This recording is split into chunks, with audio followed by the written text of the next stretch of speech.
울산 중부교회에서는 제게 이제 시간이 주어질 때마다 현재 이 여호수아를 계속 강해해 가고 있습니다.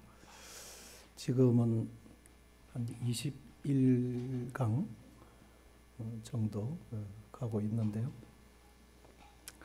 여호수아서가 이제 1장에서는 여호수아가 모세를 이은 인도자로 해서 이제 개성이 되어지는 과정들, 하나님께서 그를 이제 격려해 주시는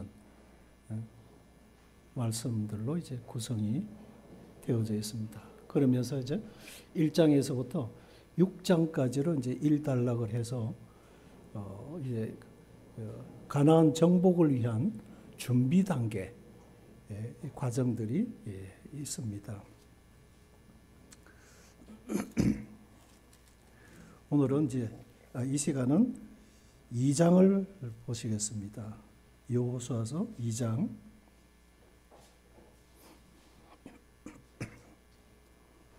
여호수아서 2장 1절로 24절까지 또 우리 함께 교독해 가겠습니다. 2장 1절. 눈의 아들 여호수아가 시딤에서 두 사람을 정탐꾼으로 보내며 이르되 가서 그 땅과 여리고를 엿보라 하며 그들이 가서 라합이라 하는 기생의 집에 들어가 거기서 유숙하더니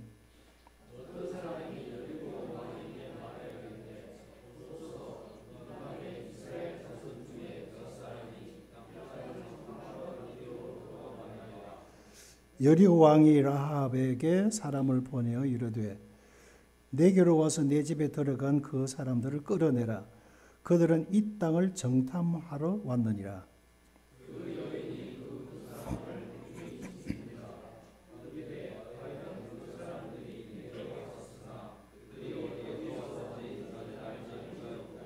(5절) 그 사람들이 어두워 성문을 닫을 때쯤 되어 나가서니 어디로 갔는지 내가 알지 못하나 급히 따라가라. 그리하면 그들을 따라잡으리라 하였으나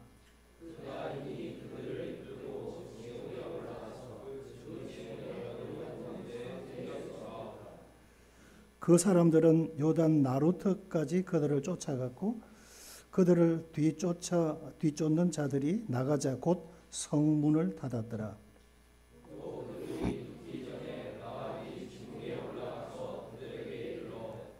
9절 말하되 여호와께서 이 땅을 너희에게 주신 줄을 내가 아노라. 우리가 너희를 심히 두려워하고 이 땅 주민들이 다 너희 앞에서 간담이 녹나니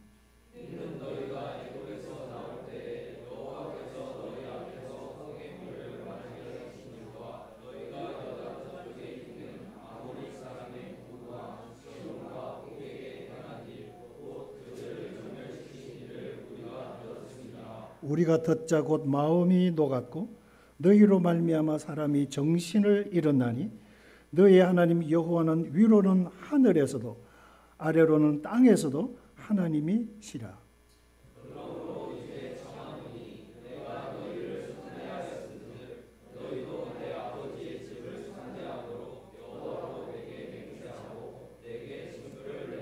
(13절) 그리고 나의 부모와 나의 남녀 형제와 그들에게 속한 모든 사람을 살려주어 우리 목숨을 죽음에서 건져내라.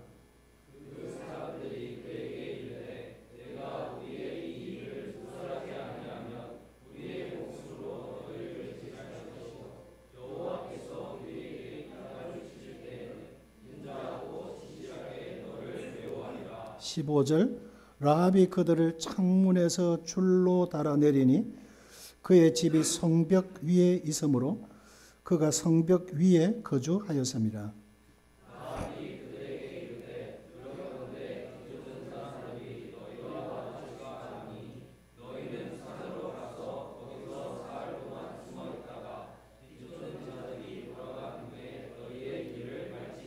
그 사람들이 그에게 이르되 네가 우리에게 서약하게 한 이 맹세에 대하여 우리가 허물이 없게 하리니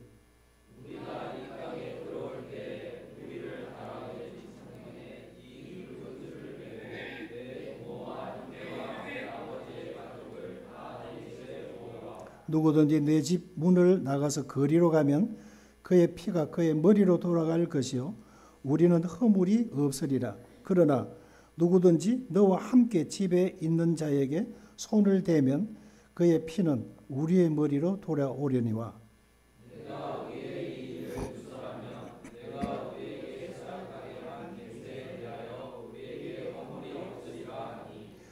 라합이 이르되 너희의 말대로 할 것이라 하고 그들을 보내어 가게 하고 붉은 줄을 창문에 매니라.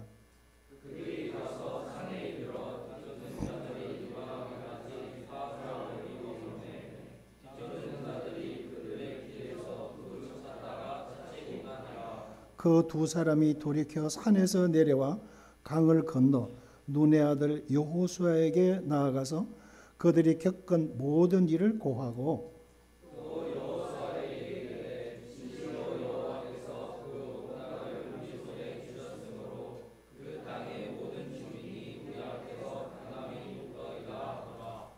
예.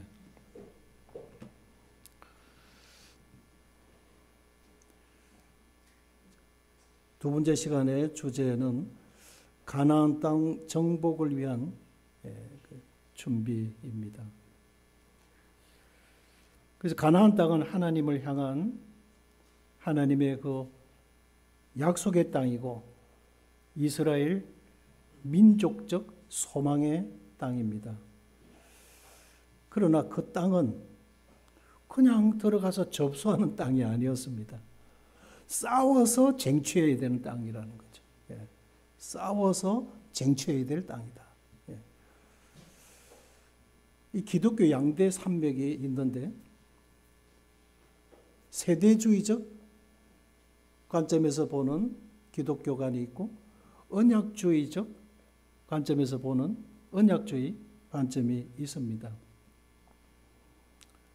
왜 이제 교파교에서 율법을 강조하느냐? 애굽은 세상이고 애굽에서의 출애굽은 구원이고 이제 이 광야 노정은 구원받은 자들의 삶이고 약속의 땅은 가나안은 천국이다. 이렇게 보고 있기 때문에 그런 거예요. 그리고 가나안 땅이 천국이면 전쟁이 없어야죠.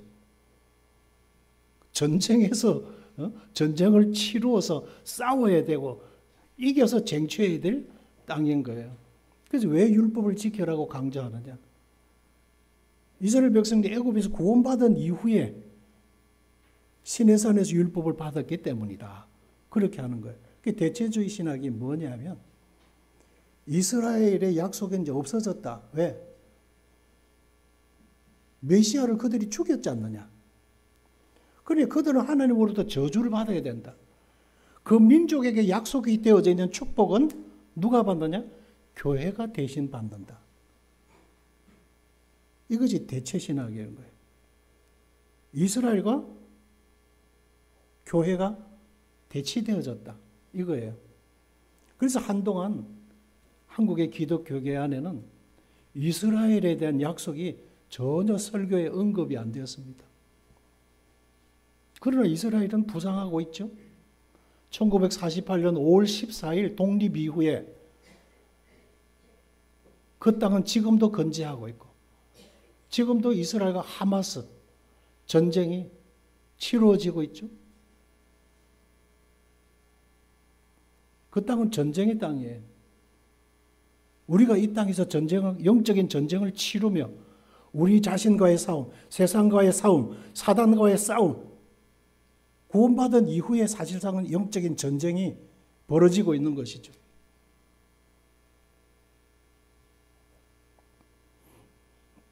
그래서 중세 십자군 전쟁도 그렇게 해서 벌어진 거예요. 예루살렘을 기독교가 탈환해야 된다. 메시아 예수 그리스도를 못 박아 죽인 저들은 약속이 없다. 우리가 차지해야 된다. 그렇게 해서 십자군 전쟁을 일으킨 거거든요. 다 사실상 이런 육신적인 해석이 가미가 되어져 버린 것이죠.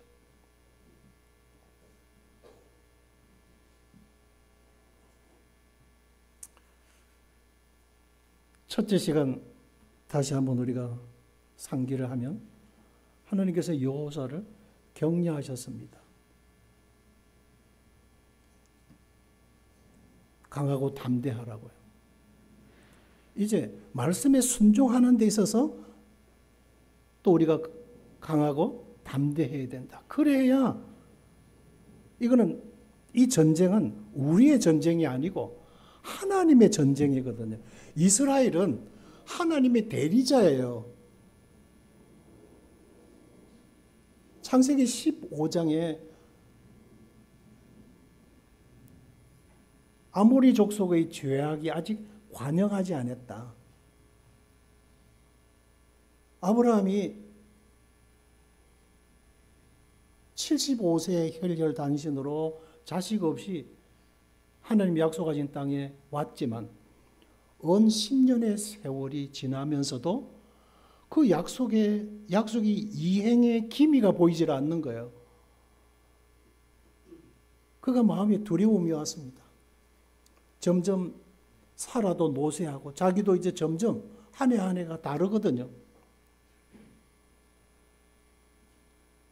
하나님께서 이 땅을 나와 내 자손에게 주리라 하셨는데 정작 이 땅을 내가 죽으면 이 대를 이어 상속해야 될 자식이 없는데 이런 걱정을 하고 있을 때 하나님께서 아브라함을 찾아오셨어요.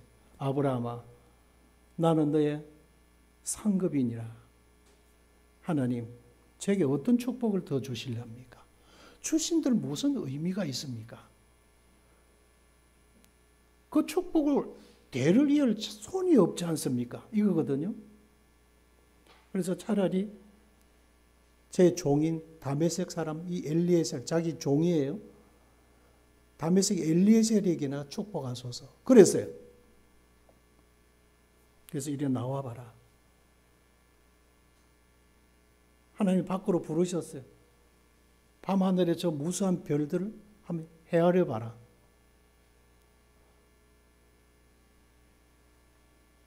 내 자손이 저와 같이 중도할 것이다. 다시 약속하셨어요. 이 약속은 하나님의 이름을 걸고 맹세하시는 거라는 거예요. 그러면서 당시에 불변의 언약을 조약할 때에 치루든 의식으로 짐승을 잡고 반을 쪼개고 약조한 두 사람이 그 짐승의 죽음 사이로 둘이가 걸어가면서 이 약속을 깨는 자는 이와 같이 죽음이 온다는 것을 서로 그 언약을 상기하도록 했어요. 하나님의 이름을 두고 그렇게 하도록 했어요.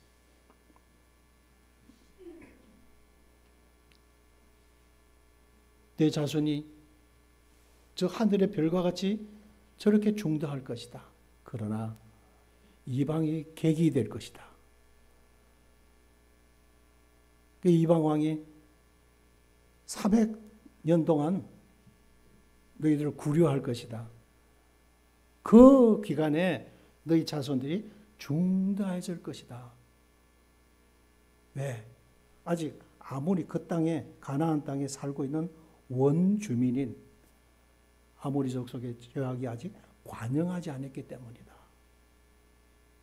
하나님 그러셨어요.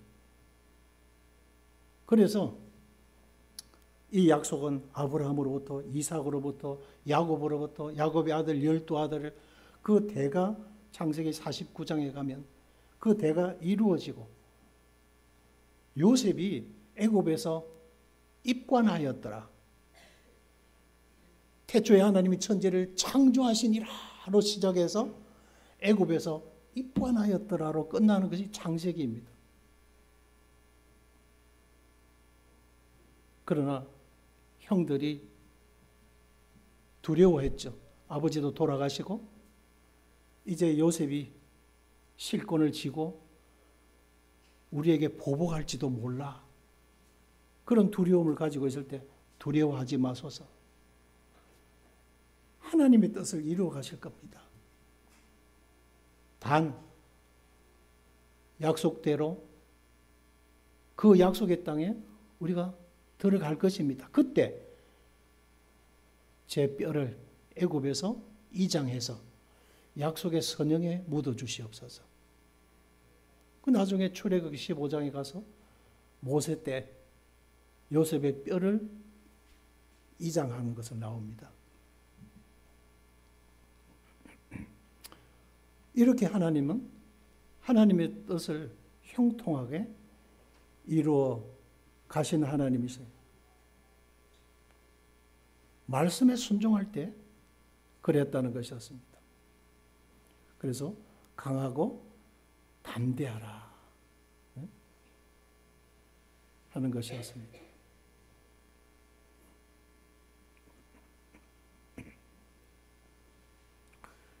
이제 우리가 2장을 읽었습니다.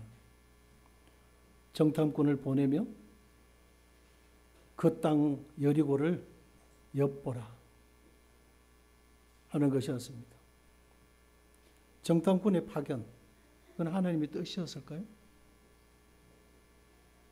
먼저 여호와께서 모세에게 사람을 보내어 정탐하게 하시니라.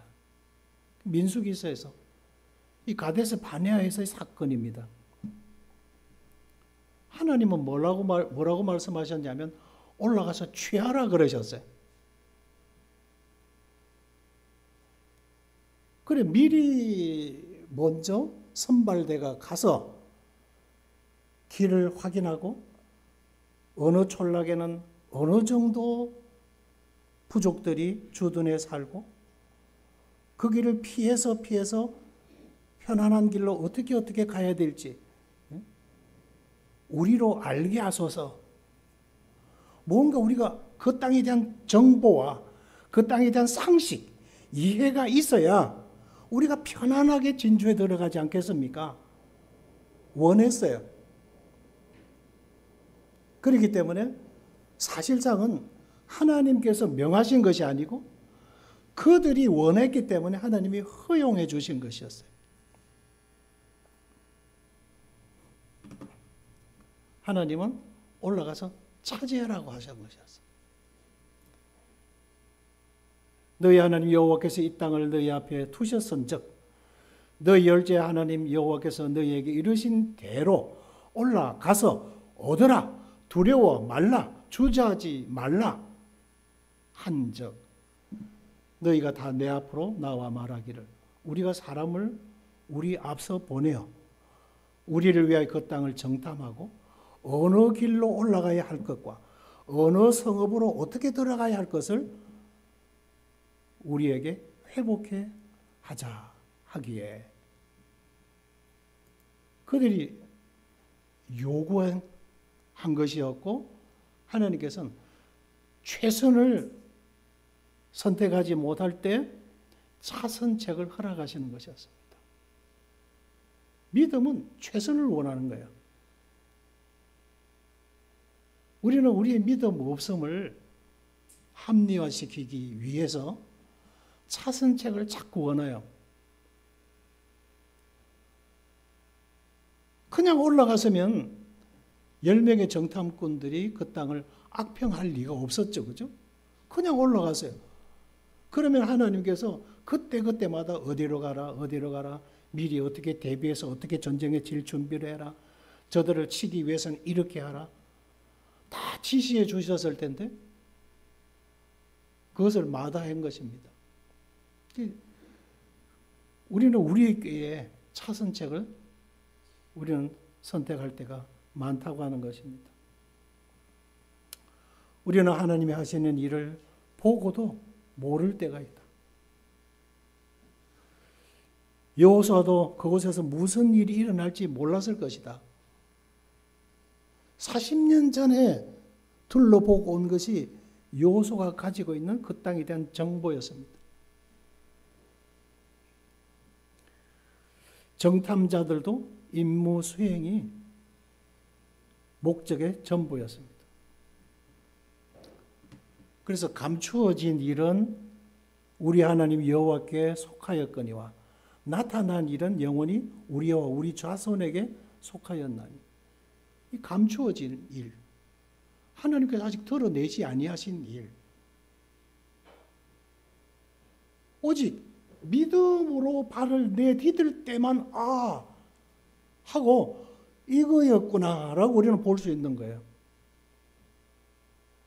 그 나타난 일에 대해서는 이스라엘 백성들이 주춤, 주저하고 이런 식으로 타협하고 머뭇거리고 이렇게 해서 순종하지 못함으로 말미암아 로스된, 잃어버리게 된, 상실되어져 버린 은혜들이라고 하는 거예요.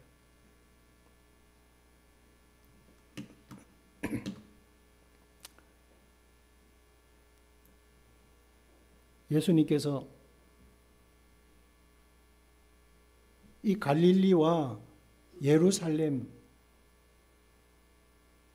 중간에 서쪽으로 서북쪽으로 유대 광야가 이렇게 펼쳐져 있고 그것을 지나면 사마리아 광야가 또 있어요. 그 산악 지형이에요.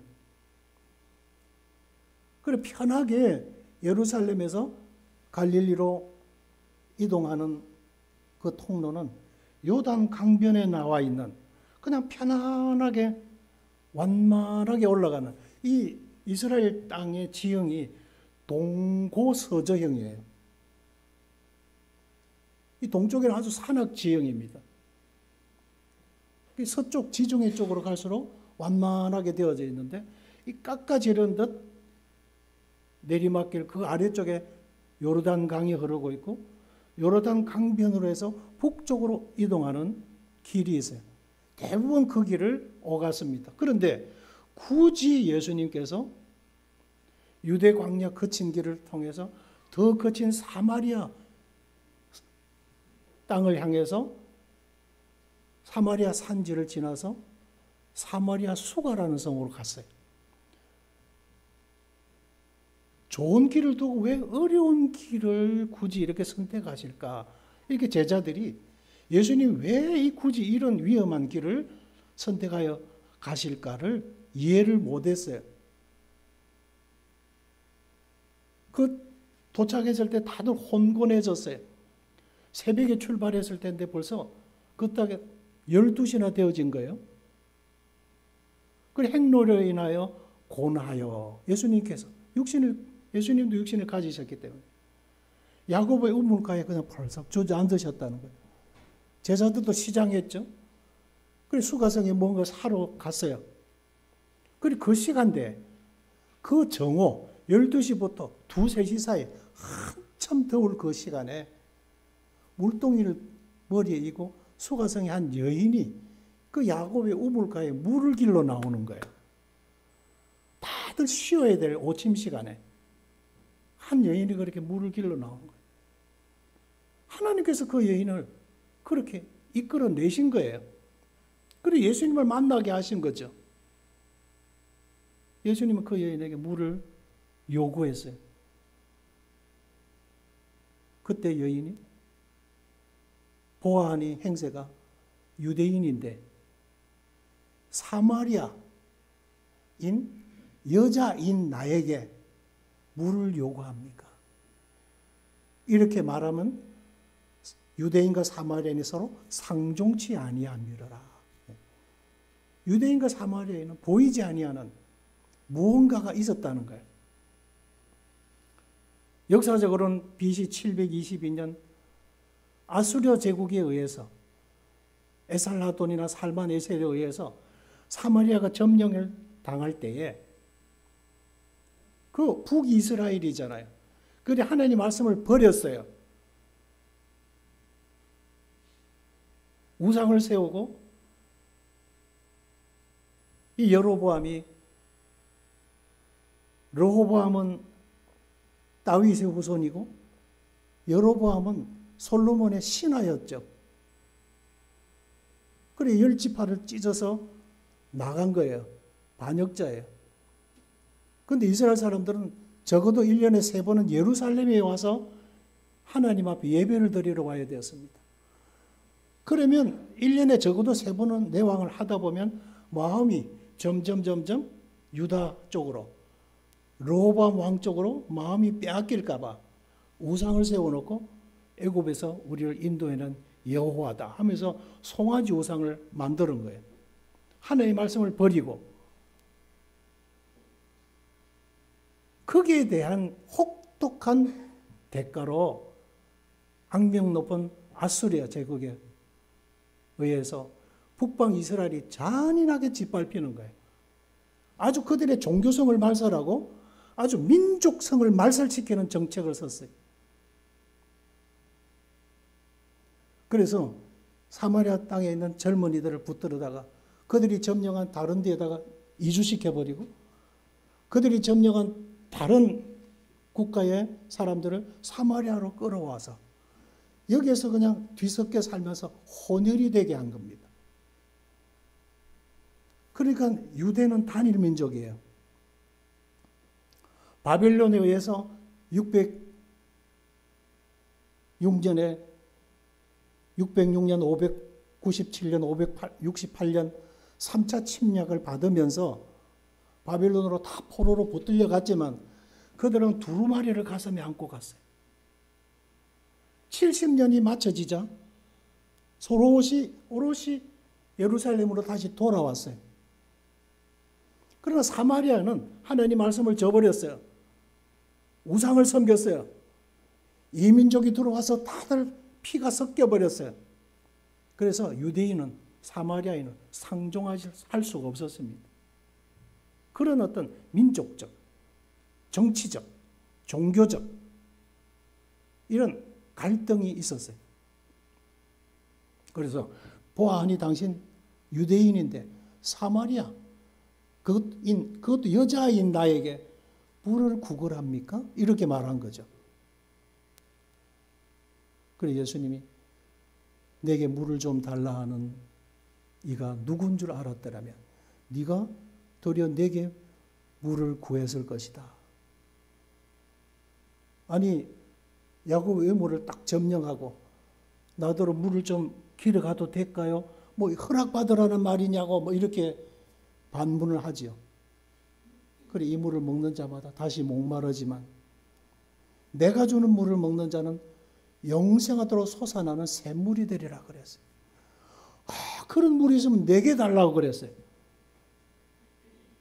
그래? 그러면 네 남편을 데려오라. 저는 남편이 없습니다. 맞다. 네가 5번 남편을 갈아치우고 지금 6번째 살고 있지만 그 남자도 네 남편이 아니니 네가 남편이 없다는 말이 맞도다. 그 말을 딱 들었을 때 육신적 관점에서 보니 당신은 선지자로소이다. 이래 되어지는 거죠. 그리고 관점의 변화가 옵니다. 그런데 그동안 대화들이 오갈 동안에 제자들은 수가성에 들어가서 먹을 것을 구해서 오지요. 예수님 앞에 차려 놓았습니다. 그 사이에 여인은 주님과의 대화가 끝이 나고 제자들이 당도하자 얼른 물동이를 가지고 버려두고 수가성으로 다시 달려가는 거예요. 저 여자 왜 가지? 예수님 잡수십시오. 내게는 너희가 알지 못하는 먹을 양식이 있느니라. 그러니까 예수님이 왜 굳이 사마리아로 통행하여야 하겠는지라 이해할 수 없었어요. 그리고 여인과 지금 무슨 이야기를 나누었는지 몰랐어요. 그리고 자기들이 그냥 힘든 그 시간에 음식을 구해왔는데 안 드시는 거예요. 나는 이미 만족하다. 누가 잡수식을 갖다 드렸는가? 이해할 수가 없었어요. 거기에는 하나님의 우리 주님께서 이루어 가시는 하나님의 말씀의 역사가 계셨고 주님이 하시는 일에 대해서 제자들이 이해할 수가 없었다는 겁니다. 다 믿어질 수가 없어요. 우리가 말씀이 다 이해가 다 가서 믿는 건 아니죠. 하나님이 말씀하셨기 때문에 믿는 거예요. 하나님이 말씀하셨기 때문에 우리가 보지 못한 과거사도 다 이루어진 것으로 믿잖아요. 앞으로 그렇게 이루어질 것도 하나님이 약속하셨기 때문에 우리가 믿잖아요. 지금 2장에서 우리에게 주시고자 하는 메시지가 뭐냐 하는 것입니다.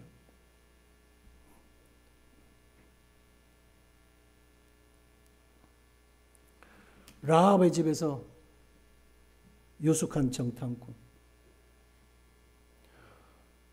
기생 라합. 라합이라는 이름이 나올 때마다 라합을 수식하는 수식어가 기생 라합이야. 기생 라합이 이렇게 언급이 되고 있습니다. 그것은 좋지 못한 과거사를 우리가 떠올리고, 아유, 몸 파는 여자, 술 파는 여자, 웃음 파는 여자, 어쩌다가 예수님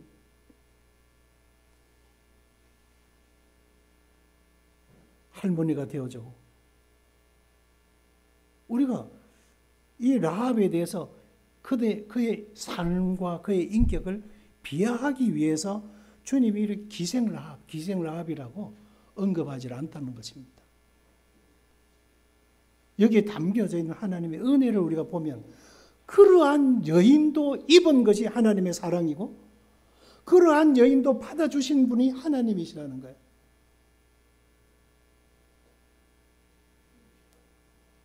그 역사의 반열에 이런 라합도 주님 불러 들으셔서 그 역사의 대열에 서게 해주신 분이 하나님이시라는 거예요. 그래서 하나님의 은혜가 너무 오묘하시고 위대하시다고 하는 사실을 우리가 보기 위함이라는 것입니다. 이제 기생 라합 집에 들어갔을 때 대반의 정보가 왕에게 들어갔어요. 간첩이 들어왔다. 정탐꾼이 왔다. 그래서 이제 병사를 보내어서 틀림없이 입구에 있는 그 기생 라합 집일 거다. 빨리 가봐라. 이래서 이들이 왔다는 거죠. 같은 상황, 다른 반응. 똑같은 사건이고 똑같은 하나님의 손길에 대해서 놀라 뒤로 물러가는 이들이 있는가 하면 그것을 보고 은혜를 여기고 달라드는 이들이 있다는 겁니다. 라합은 숨겨주려 했고 여리고 왕과 그의 백성들은 이 첩자들을 체포하러 죽이려 했던 것이었습니다. 같은 이스라엘에 관한 정보, 이 라합이 우리가 믿음의 여인을 그 반열에 서고 있죠. 우리가 보면 라합의 믿음이 어디로부터 온 거예요?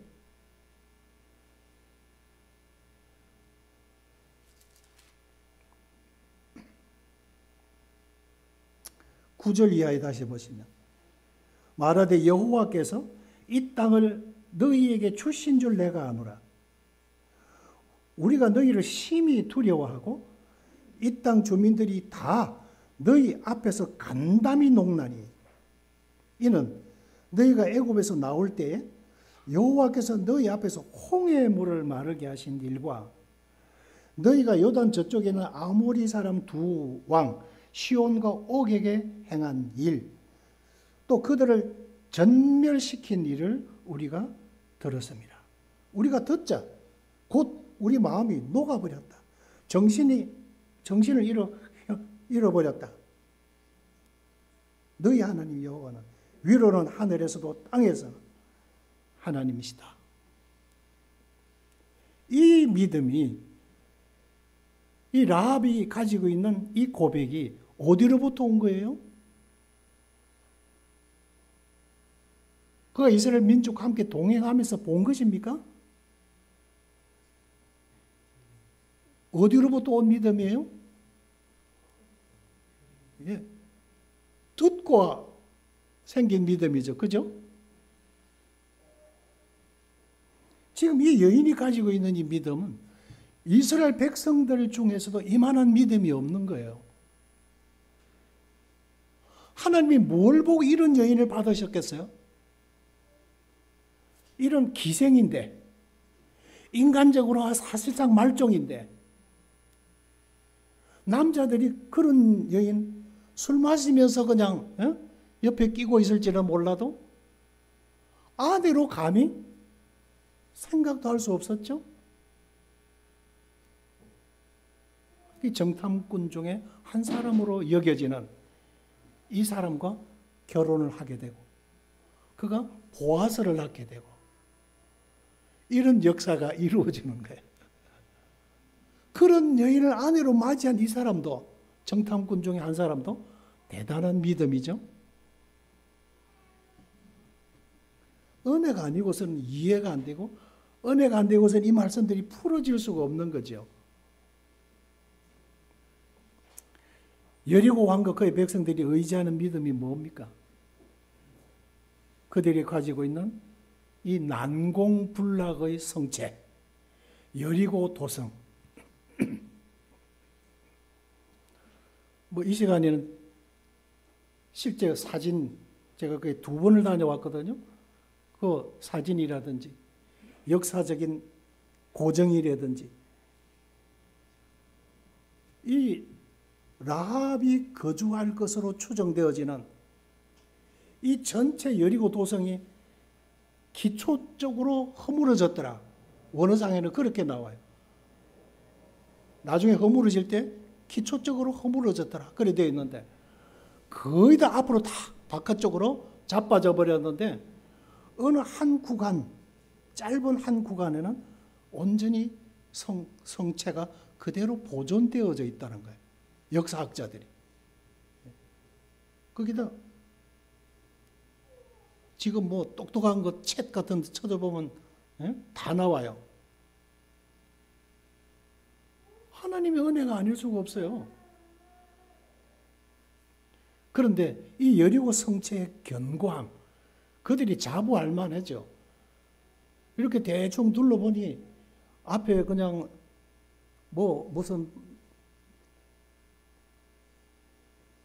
짐승의 뿔을 가지고 나팔을 뿌뿌 불어대고 무슨 상자를 그냥 뭐 이상한 모자를 뒤집어서고 몇 사람들이 상자를 이렇게 언약궤예요.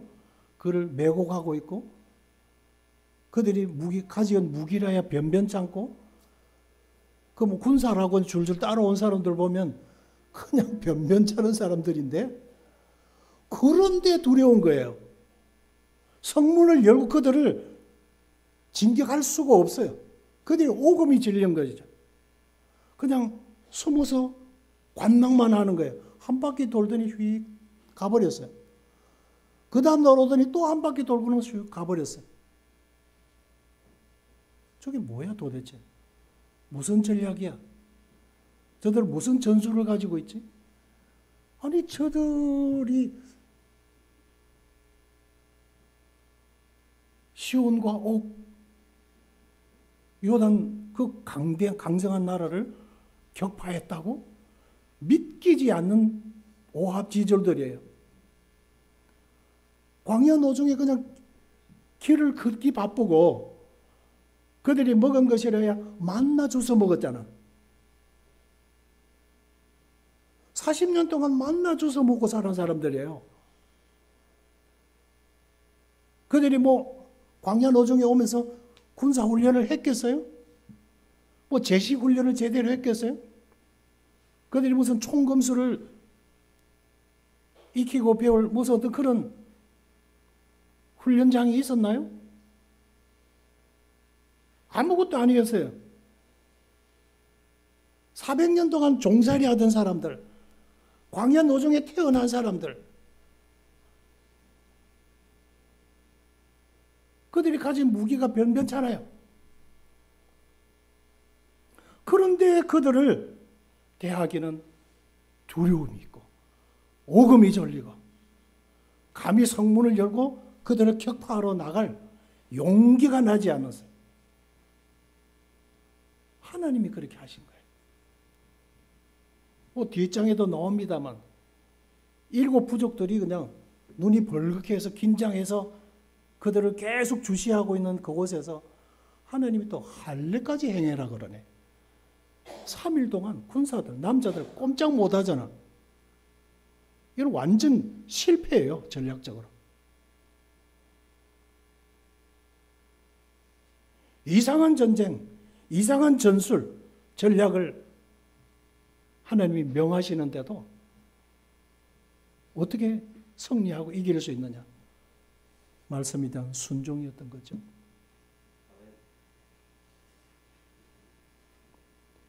그들은 지금 성체의 견고함 의지하고 있어요.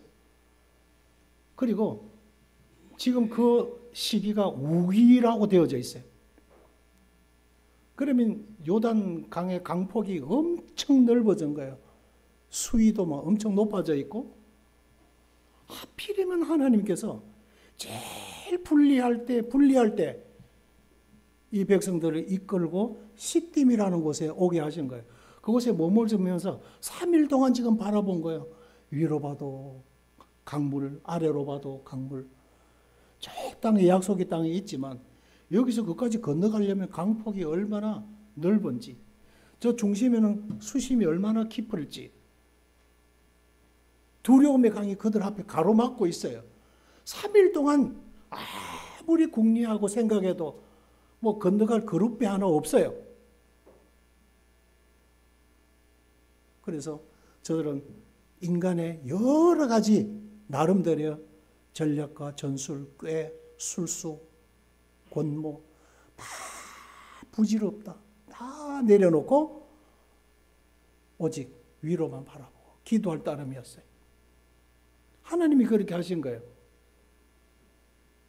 언약궤를 맨 제사장 너희들 앞에서 가면 일정한 상거를 두고 언약궤가 요단강을 밟고 들어가거든 너희들 같이 따라 들어가라. 이렇게 한 거예요.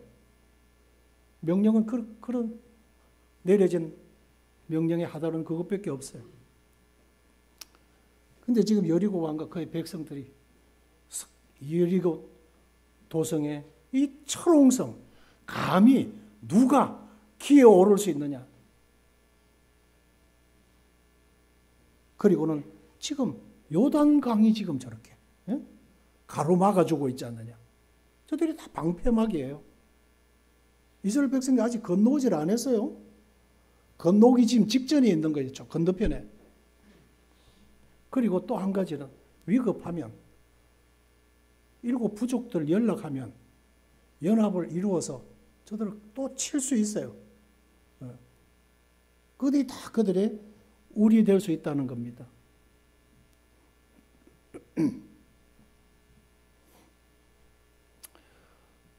여리고 왕과 병사들은 정탐자들을 체포하려 했고 여리고성의 정보를 적국의 첩자에게 노출해서는 안 된다고 하는 우려가 있었고, 그리고 역사와 전통의 여리고 도성을 사수하려 했었습니다. 그러니까 여리고 그 도성을 지금은 못 들어가요. 하도 관광객들이 그 기초 있는 데까지만 내려가서 오르락 내려가서 계속 파손이 되니까 두 번째 가보니까 다 막아놨더라고요. 멀리서 그냥 보거나 망원경으로 보도록 이래 돼 있어요. 처음에 갈 때는 그 다 밑에까지 뿌리까지 내려가 봤어요. 기초석까지.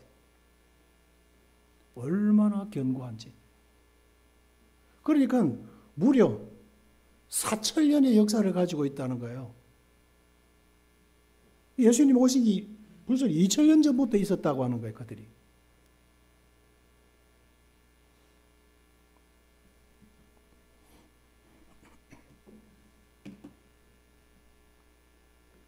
그 라합은 정탐꾼 그 뒤에 있는 이스라엘 그 민족, 하나님을 믿는 이스라엘 민족,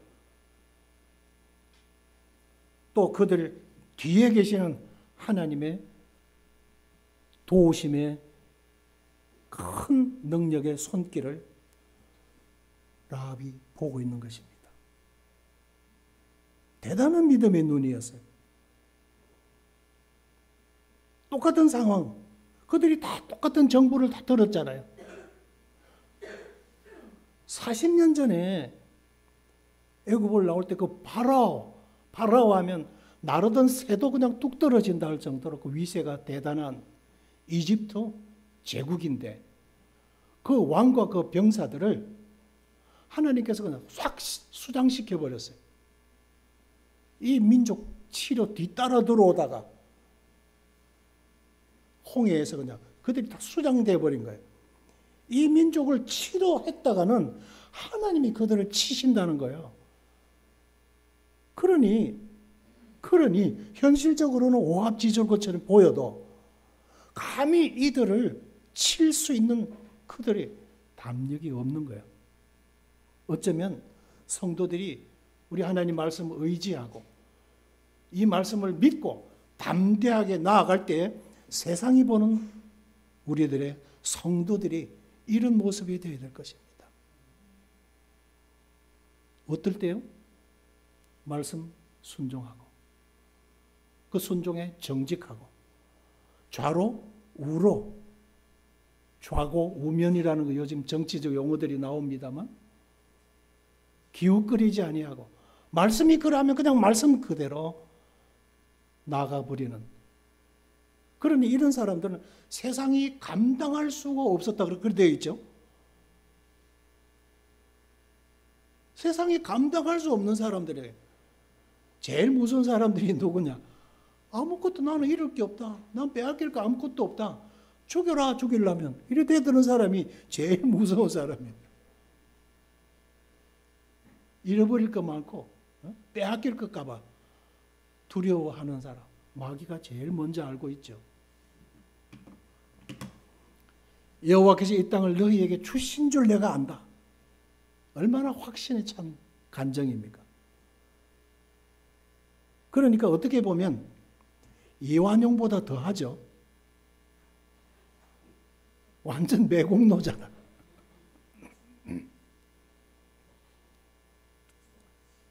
그런데 하나님 그 사람 뭐 오기는 왔는데 어떻게 생겼는지 뭐 어디서 왔는지 뭐 그냥 볼 겨를도 없이 잠깐 왔다가 가버렸어요. 다 거짓말이죠. 새빨간 거짓말이에요.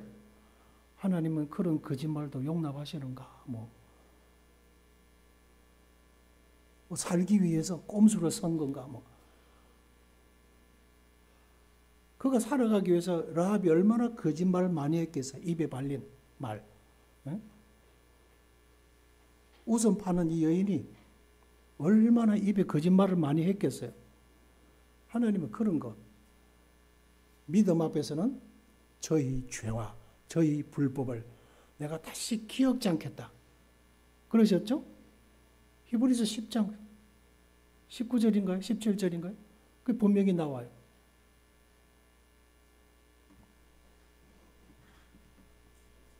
그리고 히브리 11장 31절에서 믿음으로 기생 라합은 이 믿음을 보신 거예요. 하나님이.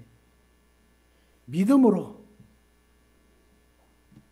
라합이 거짓말하고가 아니고 믿음으로 기생 라합은 정탐꾼을 평안히 영접하였으므로 순종치 아니한 자와 함께 멸망치 아니하였도다. 이렇게 히브리서 기자는 라합에 대해서 이렇게 기억하도록 하셨어요. 하나님께서 라합의 거짓말을 기억지 아니하시고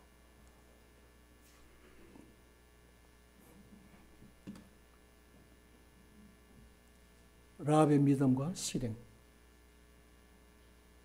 그는 눈에 보이는 것을 의존하지 않았다. 왕과 그의 백성들은 보이는 것을 의지했죠. 눈에 보이지 아니하는 하나님의 그 능력의 큰 손을 라합은 볼 수 있었다는 겁니다. 어떻게 해요? 들음으로. 듣고 믿음으로. 지금 가나안 땅 점령전을 앞두고 왜 지금 이 2장을 기록하고 있을까요? 믿음이라는 거죠. 믿음. 믿음으로 우리 성도님들은 이 기회를 접수하시기를 바랍니다. 우리 현장을, 영혼들을 접수하시기 바랍니다. 그리고 담대하게 우리 주 예수 그리스도의 복음 소개하시기를 바랍니다. 그 결과는 하나님 앞에 맡기고 우리에게 하라고 한 몫만 하면 되는 거예요. 매우 중요한 사건이 곧 전개될 텐데 이 기생 라합 사건을 여기다가 탁 기록하고 있는 거예요.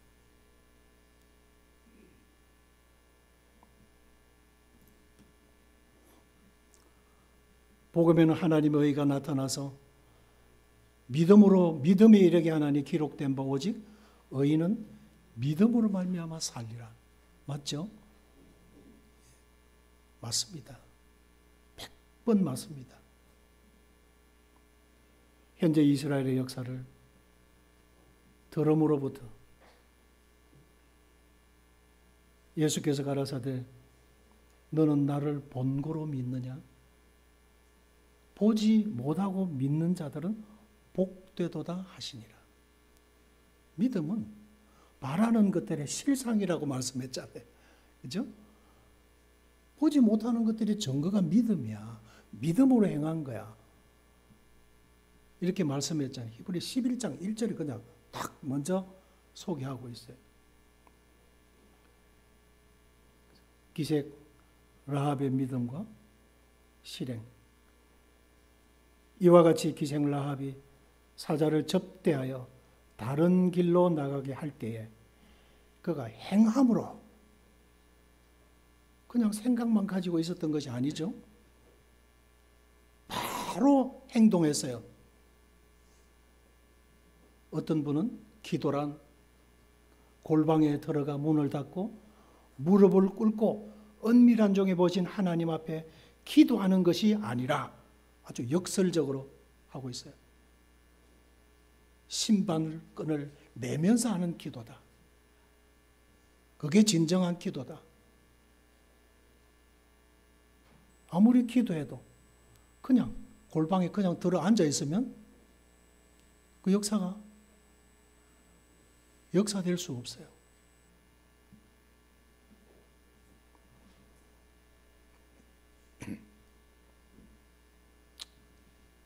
라합이 입은 하나님의 은혜. 하나님은 다만 유대인의 하나님이시냐? 또한 이방인의 하나님은 아니시냐? 진실로 이방인의 하나님도 되시느니라. 민족을 한 혈통으로 지으시고 사도행전에 그래 나오죠? 원래 한 하나님이에요. 너무 멀어졌기 때문에 좀 덜 멀어진 이스라엘 하나님이 세우시고 그들에게 먼저 우선적 약속을 하시고 하나님 말씀을 그들에게 맡기신 거예요.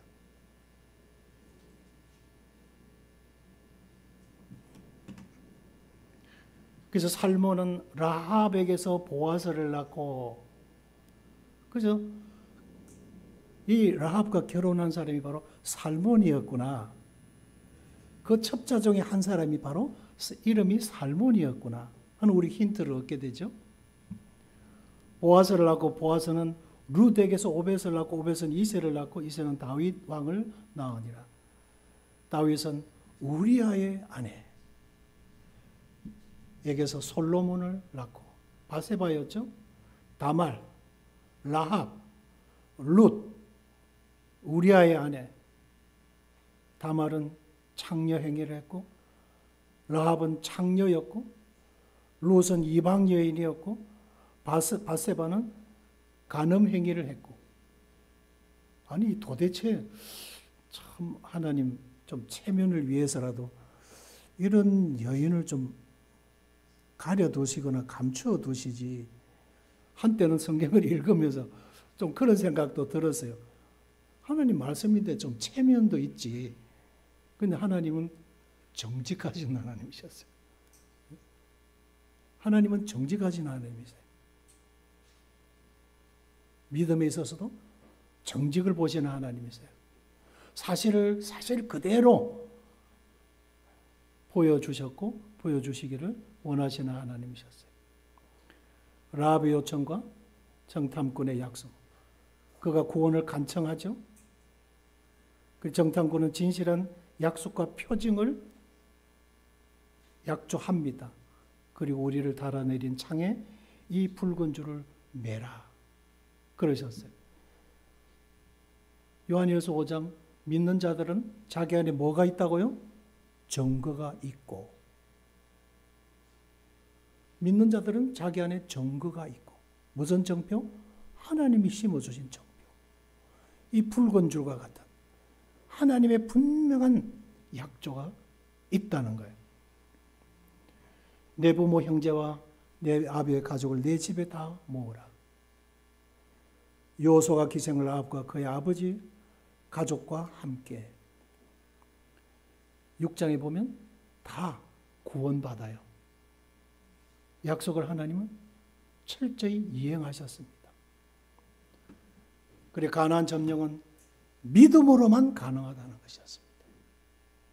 요약을 하면 하나님의 오묘한 역사는 이 하나님의 주권을 인정하는 믿음이 요구가 되었습니다. 그래서 기생 라합이 입은 은혜는 인간을 보시지 않고 그의 믿음을 보시는 하나님께 있었습니다. 그래서 왜 이 시점에 기생 라합을 들으셔서 믿음을 하나님이 강조하셨는가? 첫째, 관문은 그들 앞에 놓여있는 가로놓인 요단강을 건너야 했기 때문입니다. 그들 앞에 현실적으로 우리 앞에 지금 놓여있는 이 넓고 큰 요단강으로 여겨지는 것은 무엇일까요? 믿음으로 타파해 가지 않으면 안 되는 것이었습니다. 두 번째 관문은 철옹성처럼 여겨지는 여리고성이었습니다. 그 성을 점령해야 된다는 둘째 관문을 통과해야 될 것이 놓여 있었기 때문에 그렇습니다. 세 번째 관문은 7 부족이 버티고 있는 가나안 땅을 점령도 해야 되기 때문에 했습니다. 첩첩 산중의 산입니다. 그래서 믿음으로만이 가능하다는 것이었습니다. 그래서 좌우로 치우침이 없는 일관된 믿음이 요구가 되는 시대이기 때문입니다. 우리 시대가 그런 시대를 살아가고 있어요. 내일이 우리가 불투명하죠? 대통령이 석방되기도 했습니다만 예전 같으면 상당히 위기죠. 지금 국제 정세가 그렇습니다. 뉴스를 들어보면 여러 가지 그냥 기상이변들이 있어요. 얼마나 폭우가 쏟아지고 폭설이 내리고 한파가 밀어받치고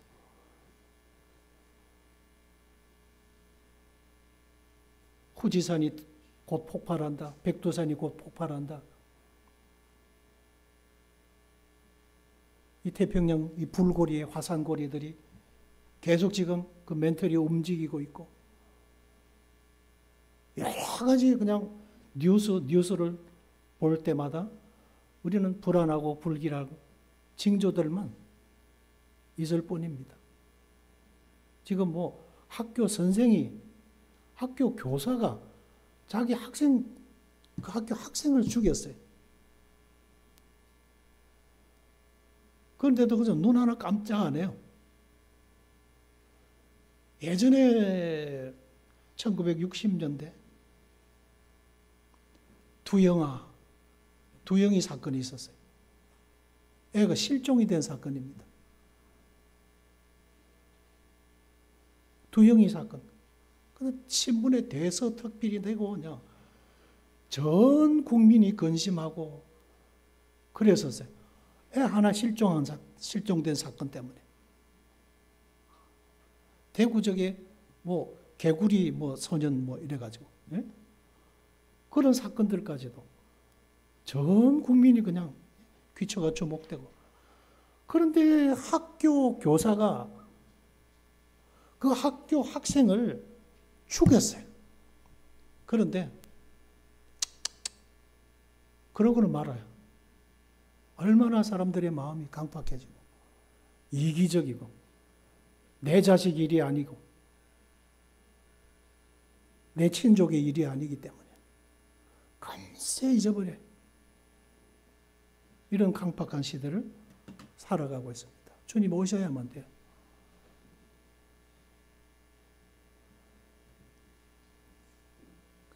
좌우로 치우침 없는 이런 일관된 믿음이 요구되는 시대를 살아가고 있습니다. 가나안 땅, 저는 지금 우리 앞에 펼쳐진 허락해 주신 2025년이라고 저는 보았습니다.